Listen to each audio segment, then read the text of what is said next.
জাতীয় পার্টির কার্যালয়ের সামনে শুধু জাতীয় পার্টির লোকজন ছিল না, আমাদের বিকেলে যে মিছিল ছিল সেই মিছিলে জাতীয় পার্টির কার্যালয়ের সামনে থেকে 2 থেকে 300 লোক অতর্কিতভাবে পিছন থেকে হামলা করে। সেখানে ছাত্রলীগ, যুবলীগ এবং আওয়ামী লীগের সন্ত্রাসীরা ছিল, তারাই মূলত আমাদের উপর পূর্ব পরিকল্পিতভাবে হামলা চালায়।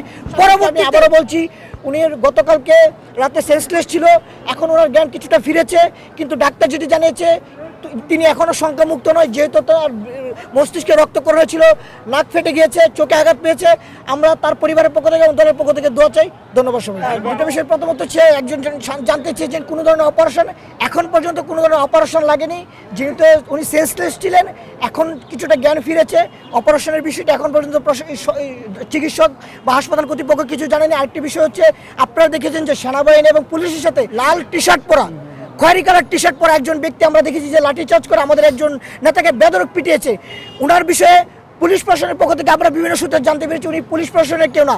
আমরা সরকারের কাছে অনতিবিলম্বে তার পরিচয় চিহ্নিত করার দাবি জানাচ্ছি। পাশাপাশি আমরা বলছিলাম যে জাতীয় পার্টির কার্যালয়ের সামনে শুধু জাতীয় পার্টির লোকজন ছিল না, আমাদের বিকেলে যে মিছিল ছিল সেই মিছিলে জাতীয় পার্টির কার্যালয়ের সামনে থেকে 2 থেকে 300 লোক অতর্কিতভাবে পিছন থেকে হামলা করে।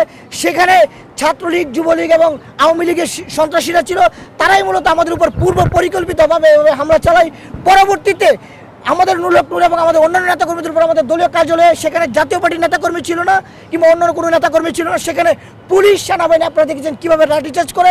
কিন্তু বিভিন্ন গণমাধ্যমে এসেছে যে সেখানে জাতীয় পার্টি এবং গণ অধিকার বিরোধী সংঘর্ষে বিভিন্ন আহত। আমরা দেশবাসীকে বলবো এবং গণমাধ্যম কর্মীদের ভাইদের প্রতি আমাদের আহ্বান থাকবে, আপনারা সেই সংবাদটুকু কারেকশন করে সেই ঘটনার সত্যটি ঘটেছে, আপনারা বিভিন্ন ফুটেজে দেখেছেন কীভাবে পুলিশ এবং সেনাবাহিনী পিটাচ্ছে। সেখানে তো অন্য কোনো মানুষ ছিল না, একজন ব্যক্তিকে পিটাচ্ছে, সেখানে একজন লাল টি শার্ট পরা ব্যক্তি ছিল, তার পরিচয় আমরা এখন পর্যন্ত নিশ্চিত নয়। পুলিশের পক্ষ থেকে জানাচ্ছে উনি পুলিশ সদস্য কেউ না। আমরা সরকারের মধ্যে আহ্বান থাকবে, গোয়েন্দা সংস্থার মধ্যে আহ্বান থাকবে, অনতিবিলম্বে তার পরিচয় নিশ্চিত করে তাকে জন্য দ্রুত গ্রেপ্তার করা। এবং গতকালকের ঘটনায় যারা জড়িত ছিল, আমরা গতকাল রাতে বলেছি 24 ঘন্টার ভিতর যেন সরকার তদন্ত করে যারা দোষী ছিল তাদের বিরুদ্ধে যেন ব্যবস্থা নেয়। সরকারের পক্ষ থেকে আসিফ নজরুল স্যার এসেছিলেন, উনি দুঃখ প্রকাশ করেছেন। তাছাড়া প্রধান উপদেষ্টার প্রেস উইংয়ের যিনি প্রধান শফিক ভাই এসেছিলেন, তিনিও দুঃখ প্রকাশ করেছেন। তারা আমাদেরকে আশ্বস্ত করেছেন যে তারা বিষয়টি তদন্ত করে ব্যবস্থা নেবেন। আমরা তাদের শুধু আশ্বস্তের উপর আমরা আশ্বস্ত থাকতে চাই না, আমরা চাই তারা যেন দ্রুত সময়ের ভিতরে, যেহেতু ফুটেজ রয়েছে, বিভিন্ন টেলিভিশন পত্রিকার ফুটেজ রয়েছে, সেই ফুটেজগুলো যেন যাচাই বাছাই করে যারাই দোষী ছিল, যারাই হামলা করেছে তাদেরকে যেন ব্যবস্থা নেয়।